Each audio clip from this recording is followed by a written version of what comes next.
இருக்கும் நான் நினைக்கிறேன். எல்லாத்தையும் போய் சேருங்க. கரெக்டாக இருக்கும். தேங்க்யூ.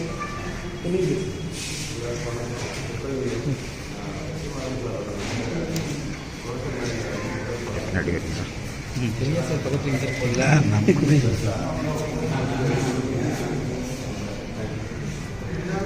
ஃபஸ்ட்டு டே பேசுகிறான்னு நினைக்கிறேன். கூட இருந்துச்சுன்னா அதுக்காகவே நல்லபடியாக கொண்டு போய் சேர்த்து கவின் சார்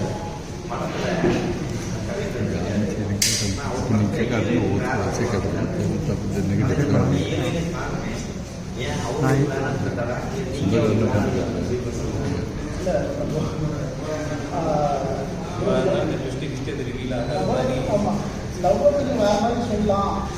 ஹீரோயின் இருக்காங்க, மனாலி எனக்கு ஹீரோயின் இல்லையா. ஸோ அவங்க அதை கொஞ்சம் அந்த லவ் வேறு மாதிரி சொல்லலாம். அதை ட்ரை பண்ணியிருக்கோம். சொல்லிட்டீங்களா? படத்தில் ரொம்ப முக்கியமாக எத்திக்ஸ் பற்றியாக பேசியிருக்கோம்ல. நம்ம எத்திக்ஸோட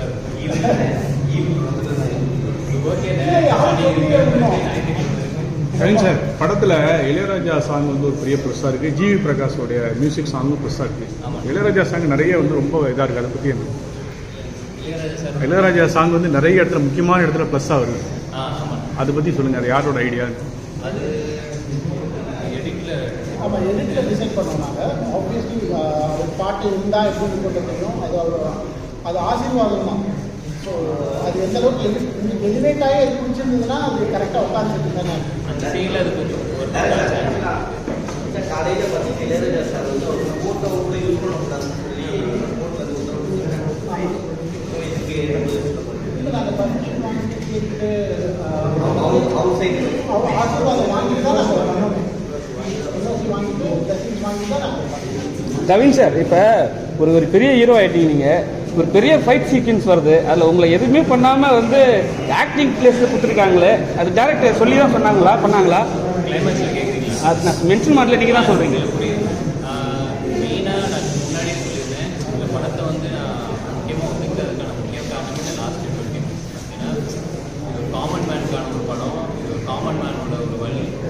அவங்கள தாண்டி இன்னைக்கு எதுவுமே கிடையாது இல்லையா. அவங்க எல்லாருமே சேர்ந்து தானே ஒரு அதிகார வர்க்கமாகட்டும் யாராவது அவங்க தான் முடிவு பண்ணுறாங்க. ஸோ அந்த ஃபீலிங் தான் எனக்கு ரொம்ப பிடிச்சிருந்துச்சு. அது கதையில் அதுதான் எனக்கு புதுசாகவும் யூனிக்காகவும் இருந்தது. ஸோ மற்றபடி நான் இன்னொரு டைம் சொல்லியிருக்கேன், இப்போ நம்ம 10 பேர் அடிக்கிறது அது ஒரு விதமான ஹீரோயிசமாக இருந்தாலும் நல்லவங்களை காப்பாற்றணும்னு நினைக்கிறது கூட அதுவும் ஹீரோயிசம் அப்படின்றது தான் இந்த கதையில் இருக்கிற ஹீரோயிசமாக நான் பார்த்தேன். எனக்கு அதான் பிடிச்சிருந்துச்சு. அது கதைக்கு அதான் நியாயமாக இருக்குன்னு நம்ம தயாரிப்பாளர் ஆண்ட்ரியா மேடம் சொன்னாங்க. டைலாக் வந்து ஓவர் கேட்டீங்களா? சில இடத்துல நான் இன்டென்ஷனாக தான் வச்சோம். அது இப்போது பவன் நான் பேசுகிற இடத்துல ஜாக்கி சாரோட ஓவர் லாக் இருக்கும். அது மாதிரி ஒரு இடத்துல வச்சோம். ஆடியோவே அது இங்கே எதுவும் இதுவாக எனக்கு தெரியலண்ணே. அது செக் பண்ண அதை செக் பண்ணிட்டு நாங்கள் எழுதுறது வந்து ஓவர் லாக் எழுதி புரியுது. நிறைய நீங்கள் அந்த டபுள் டைலாக் பண்ணும்போது அது தெரியுது. மியூசிக் போடுறதே ஓகே சார், அது கண்டிப்பாக எனக்கு பார்க்குறேன். தேங்க்யூ. சார் தயாரிப்பாளர் ஆண்ட்ரியா மேடம் சொன்னாங்க, வீடை வந்து நான் லோனுக்கு வச்சு அதில் கேட்டுதான் லோனை வச்சு பண்ணேன் அப்படின்னு. இன்னைக்கு காலர் ரெஸ்பான்ஸுக்கு அப்புறம் அவங்க எப்படி சந்தோஷமா இருக்காங்களா? தேட்டர் ரெஸ்பான்ஸ் சார் சொல்லியிருந்தாரு, கண்டிப்பாக வீடு பத்திரமா இருக்கும் அப்படின்ற மாதிரி தான் சார் சொல்லியிருந்தாரு. இன்னைக்கு நாங்களும் அதான் அதை நீங்கள் எழுதுறது சார். டேரக்டர் சார், ஒவ்வொரு மியூசிக் டைரக்டருக்கும் ஒவ்வொரு பேட்டர்ன் இருக்கும். ஜிவி பிரகாஷ்க்குன்னு ஒரு மியூசிக் பேட்டர்ன் இருந்துச்சு. பட் இதில் வந்து டோட்டலாக சேஞ்ச் ஆகிருக்கு. ஸோ நீங்கள் பர்பஸ் அந்த மாதிரி கேட்டு வாங்குவீங்க? இல்லை, நான் கதை சொல்லிட்டேன். அவரே வந்து என்ன சொன்னார்னா, இதில் கொஞ்சம் நம்ம நார்மலாக இருக்கிறத விட கொஞ்சம் தள்ளி போய் நின்று வேறு மாதிரி இதை பார்க்கலாம், கொஞ்சம் வேக்கியாக பண்ணலாம் அப்படின்ற மாதிரி சொன்னார். அண்ட் நம்ம எல்லாருக்குமே அவர் அடுத்து என்ன எப்படி அதை பண்ணியிருப்பாருன்னு அந்த ப்ராசஸ் என்னன்னு தெரியும். நான் போயிட்டு அதை விட்னஸ் பண்ணதே அவ்வளோ சூப்பராக இருந்தது. நீங்கள் படத்தில் வந்து இந்த சாங் ரிலீஸ் பண்ணுறதுக்கு முன்னாடி வெற்றிமாறன் சார் அவர் காமெண்ட் சின்னதாக மாதிரி அவர் காதில் கேட்கணும் தானே சொல்லிட்டு போவார். ஆனால் கடைசியில் வெற்றிமாறன் சார் எங்கேயுமே மென்ஷனே பண்ண மாட்டீங்க. அவங்க இந்த கேரக்டர் ஏதாவது போட்டிங்களா அவர் சொன்னாங்க. ஏன்னா அவர் கடையை சாத்திட்டார், அவர் ப்ரொடியூஸ் பண்ண மாட்டேன்னு சொல்லிட்டாங்க. பட் ஆனால் கடைசியாக அவர் பேர் தான் வச்சு நீங்கள் ஓப்பனே பண்ணி விட்டீங்க. ஆமாம், அது எதுக்காக இல்லை கேள்வின்னு புரியல. இல்லைண்ணே, வெற்றிமாறன் சார் ப்ரொடக்ஷன் கம்பெனி மூடிட்டேன்னு சொல்லிட்டாரு.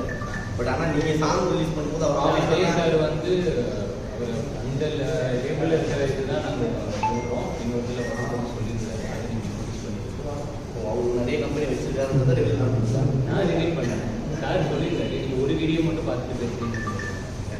அவர் இது மட்டும் தான் நம்ம க்ளோஸ் பண்ணுறோம், வேறு கருத்து தான். ஆமாம்ல, அது வந்து நான் அவர் இதுலேருந்து வந்தது தான் நான். எனக்கும் அவர் தான் எல்லாமே தயாரிப்பாளர் வரும்போது அவர் தான். அதனால நாங்கள் வந்து அந்த கேள்வி வந்து அப்படி இல்லை, இனிமேல் வெற்றிமாறனை தொடர்பு கொள்ளலாமா அப்படின்றதுக்காக தான் நீங்கள் கேள்வி. இப்போ நிறைய இயக்குநர்கள் இருக்காங்க. அவருக்கும் நம்ம இந்த மென்டால் ஷூட்டிங் வந்து அந்த ஆஃபீஸில் வச்சு நாங்கள் பண்ணோம். ஆமாம், மென்டால் அவர் அந்த ஷூட்டிங் பண்ணோம். அவருக்கு அவர் கூட உட்காந்து வேலை பண்ணுறதுக்கான எல்லா உரிமையும் கொடுத்தாரு.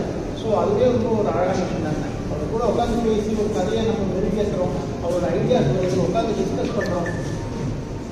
சார் கூட உட்காந்து அந்த பேசுகிற அந்த டைம் அது எல்லாமே சேர்ந்து அதான் தான் நாங்கள் மென்டால் வாத்தியாராக இந்த மாதிரி ஒரு விஷயம் நாங்கள் இளையராஜா சார் சொல்லியிருந்தாங்க. ஸோ அவர்கிட்ட முன்னாடி நீங்கள் பர்மிஷன் இது ஸ்டார்ட் பண்ண முன்னாடியே கேட்டுட்டீங்களா? ஏன்னா என் படத்தை வந்து சாமி எடுக்கக்கூடாது அப்படின்ற மாதிரி தான் சொல்லியிருக்காரு. இன்னைக்கு புகைப்படமே யூஸ் பண்ணக்கூடாதுன்னு இருக்காரு. உங்களை மாதிரி அப்ரோச் நேராக போயிட்டு எனக்கு இந்த பாட்டு வேணும் சார் அப்படின்னு கேட்டதுக்கான சொல்லியிருக்காங்க. அது மாதிரி கேட்டால் நான் கொடுப்பேன் அப்படின்னு. ஆனால் அப்ரோச் எப்படி பண்ணணுங்கிறது தெரியாது. ஆனால் வந்து இப்போ நாங்கள் வந்து படம் ரிலீஸ்க்கு முன்னாடி போகணும், ஆசீர்வாதம் வாங்கணும், இல்லை ஆசீர்வாதம் பண்ணி தான் அனுப்பிச்சாரு. பெஸ்ட் விஷயம் கொடுத்து தான் அனுப்பிச்சாரு. அந்த எமோஷன் வாங்கிட்டு தான் நாங்கள் பார்க்குறோம். சார் கவின்ஜி, இந்த படத்துக்கும் உங்களுக்கு முந்தைய படத்துங்களுக்கு கதை கேட்டவங்க தான் கேட்டாங்களா? ஏன்னா எனக்கு டாடாவுக்கு அப்புறம் இந்த படம் டாடா மாதிரி ஒரு 4 மடங்கு பிரமாதமாக எனக்கு பிடிச்சிருக்குது. எனக்கு மட்டும் இல்லை, எல்லாருக்குமே. ஏன்னா அது ஒரு கிளாரிஃபிகேஷனுக்காக கேட்குறேன். இவ்வளோ சூப்பராக ஒரு கதையை தேர்ந்தெடுத்து நீங்கள் இதுக்கு முன்னாடி படங்கள்லாம் அந்த மாதிரி பண்ணலையே, ஏன் அப்படிங்கிறது? கதை நம்ம கேட்கும்போது அந்த ஒவ்வொரு கதையிலையுமே கேட்கும்போது ஒரு விஷயம் பிடிக்குது, அதை நம்பி தான் இது பண்ணுறோம். கதையை தாண்டி அதோட எக்ஸிக்யூஷன் நம்ம எப்படி எடுக்கிறோம், டோட்டலாக அதை எண்டு ப்ராடக்டாக வர்றது எப்படி வருதுன்னு அது ஒன்று இருக்குது. அப்புறம் எனக்கு தெரிஞ்சு ரன் டைம் இன்னைக்கு அது ஒரு விஷயமா பார்க்கப்படுது. எவ்வளோ நேரம் இருந்தாலும் ஓகே, ஆனால் அவ்வளோ நேரமும் என்கேஜிங்காக இருக்கா அப்படிங்கிறது அது ஒரு ஃபேக்டராக இருக்கும். ரிலீஸ் டேட் ஒரு முக்கியமான ஒரு ஃபேக்டராக இருக்குது. இது எல்லா விஷயங்களும் சேர்ந்து வரும்போது அது கரெக்டாக இருக்குன்னு நினைக்கிறேன். இப்போ என்னோட இது என்னென்னா, டப்பிங் முடித்து ப்ரொமோஷன் முடிக்கிற வரைக்கும் தான் என் கண்ட்ரோலில் இருக்கிற என் லிமிட்டில் இருக்கிற விஷயங்கள். இப்போ இதை தாண்டி வந்து இப்போ பிஸ்னஸ்குள்ளேன்னு வரும்போது அதை சம்மந்தப்பட்ட விஷயங்கள் ஒவ்வொருத்தவங்களும் டிசைட் பண்ணும்போது அது நம்ம கையை மீறி போகும். ஸோ நான் யோசிக்கிறது எப்போயுமே அதுதான், நம்ம வேலையை முடிச்சுட்டு கடைசி வரைக்கும் நம்ம நல்லபடியாக என்ன முடியுமோ அந்த பெஸ்ட்டு, மற்றது எல்லாமே மக்கள் கையில் கடவுள்.